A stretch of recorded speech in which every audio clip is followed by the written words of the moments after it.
साथियों नमस्कार, मेरा नाम गोपाल तिवारी है। बीते दिनों इस देश में एक ऐसा आंदोलन हुआ जिस आंदोलन की उम्मीद इस देश ने न कभी की होगी और न कभी कर सकता था। आपको याद होगा कि दिल्ली की सड़कों पर जंतर मंतर, जहां पर 38 दिनों तक इस देश का मान सम्मान, इस देश का गौरव संघर्ष करता रहा, न्याय की गुहार लगाता रहा, लेकिन इस देश की सरकार हमेशा की तरह हर आंदोलन के साथ जिस तरीके से व्यवहार करती है उसी तरीके से व्यवहार उन्होंने इस आंदोलन के साथ भी किया। और आंदोलन करने वाले कोई आंदोलनकारी नहीं थे, उनका पेशा आंदोलन करना नहीं था, उनका पेशा इस देश का मान सम्मान बढ़ाना, तिरंगे का मान सम्मान बढ़ाना। जी हाँ, मैं महिला पहलवान खिलाड़ियों की बात कर रहा हूँ। बजरंग पुनिया समेत साक्षी मलिक, संगीता फोगाट, विनेश फोगाट समेत कई पहलवान खिलाड़ी जिनको कुश्ती के अखाड़े में होना चाहिए था, जिनको प्रैक्टिस करनी चाहिए थी, उनको 38 दिनों तक मच्छरों से लड़ना पड़ा, पुलिस से लड़ना पड़ा, झूठ से लड़ना पड़ा, षड्यंत्र से लड़ना पड़ा और 38 दिनों तक उन्होंने बेतहासा संघर्ष किया। एक ऐसा संघर्ष जो इस देश के लिए, आपको एक बात और बताता चलूँ कि जब ये हमारे पहलवान खिलाड़ी दंगल में होते हैं, कुश्ती लड़ते हैं और इनको कुश्ती लड़ता देख देश के लाखों बेटा, देश के लाखों बेटियां गौरवान्वित होती हैं, प्रेरित होती हैं। इन्हीं की तरह वो भी सोचती हैं, अपने सपनों को सजाती हैं, हम भी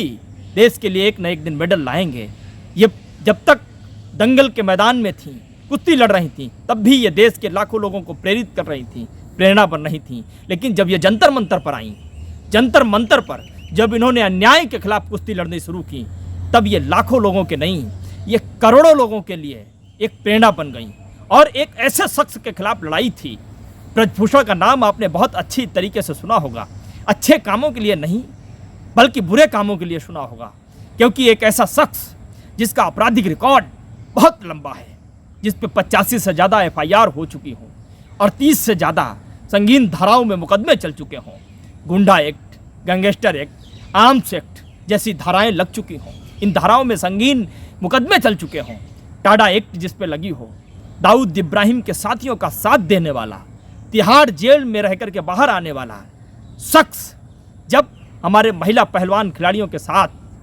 अभद्रता करता है, अत्याचार करता है, शोषण करता है, यौन उत्पीड़न करता है, और इसी चीज़ को लेकर उस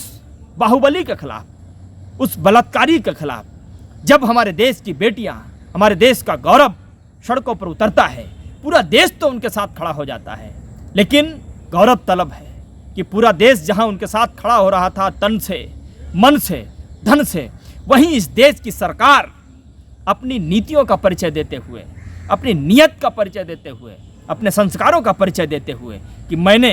जिस तरीके से कुलदीप सिंह सेंगर को बचाने में एड़ी चोटी का जोर लगा दिया, मैंने जैसे चिन्मय आनंद को बचाया, मैंने जैसे एक बेटी को रात के 12 बजे जला दिया, उनके परिवार वालों के ऊपर मुकदमे चलवाए, उसी नीति का प्रयोग करते हुए, परिचय देते हुए इन बेटियों के खिलाफ खड़ी हुई ये सरकार।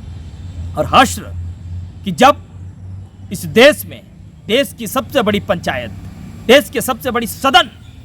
जहां पक्ष और विपक्ष की चर्चा होती है, जहां देश की दिशा और दशा तय करने के लिए बहस की जाती है, जब इस देश की पंचायत का, सबसे बड़ी पंचायत का उद्घाटन हो रहा था, उसी दिन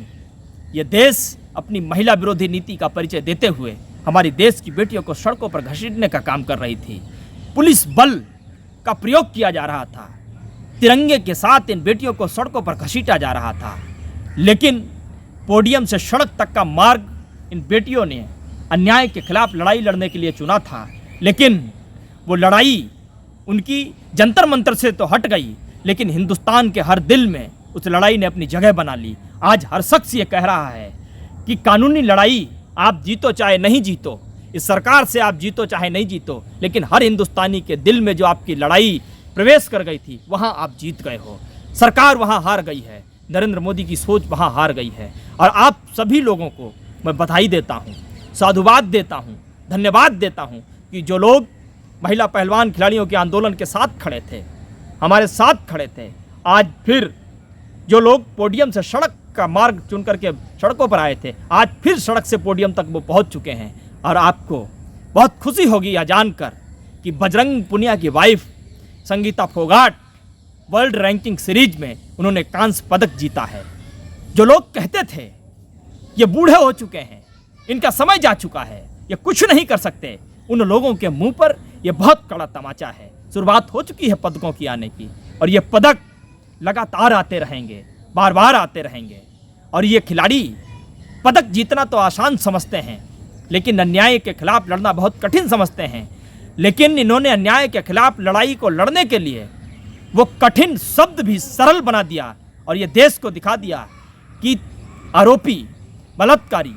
शोषणकारी कितना भी ताकतवर हो, कितना भी बाहुबली हो, सरकार कितनी भी मजबूती के साथ उसके पीछे खड़ी हो,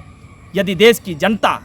देश के लोग और पूरा देश जब अन्याय के खिलाफ खड़ा हो जाता है और न्याय मांगने वालों के साथ खड़ा हो जाता है, तो किसी भी ताकत को हारना पड़ता है। आज नरेंद्र मोदी जब बैठते होंगे अकेले में, ये बात उन्हें बहुत परेशान करती होगी, चिड़चिड़ापन उनके अंदर पैदा होता होगा कि आखिर मैंने ऐसा क्यों होने दिया, आखिर मैंने उन बेटियों की बात क्यों नहीं सुनी, आखिर मैं क्यों ब्रजभूषण के पक्ष में खड़ा रहा, आखिर क्यों इस पूरे देश के खिलाफ खड़ा हुआ। अब ये जो शुरुआत हुई है पदक को जीतने की, इसके लिए आप सभी को बहुत बहुत बधाई, क्योंकि एक ऐसे वक्त में जब इन खिलाड़ियों का मनोबल नीचे गिर रहा था, इनका मनोबल टूट रहा था, तब इनके मनोबल को मजबूत करने के लिए आप इनके साथ खड़े थे, मजबूती के साथ इनके साथ खड़े थे। आगे भी आप इनके साथ खड़े रहें। ये पोडियम पर खड़े होकर के देश का मान, तिरंगे का मान बार बार बढ़ाते रहेंगे, लेकिन उसके साथ साथ अन्याय की लड़ाई इस देश में अभी ख़त्म नहीं हुई है, उसके खिलाफ लड़ाई लड़ रही है। लड़ाई कानूनी दरवाजे पर है, वहाँ दस्तक कैसी भी हो, लेकिन न्याय को, न्याय की परिणति तक पहुँचाने के लिए ये लड़ाई बहुत मजबूती के साथ एक नया स्वरूप लेकर के आएगी, और इस देश को वो भी सुनने को मिलेगा जो ये बहुत दिनों से उम्मीद कर रहा था कि आखिर कब ब्रजभूषण जैसा दुराचारी, ब्रजभूषण जैसा व्यभिचारी जेल में जाएगा। जाएगा जेल में, इंतजार करिए आप।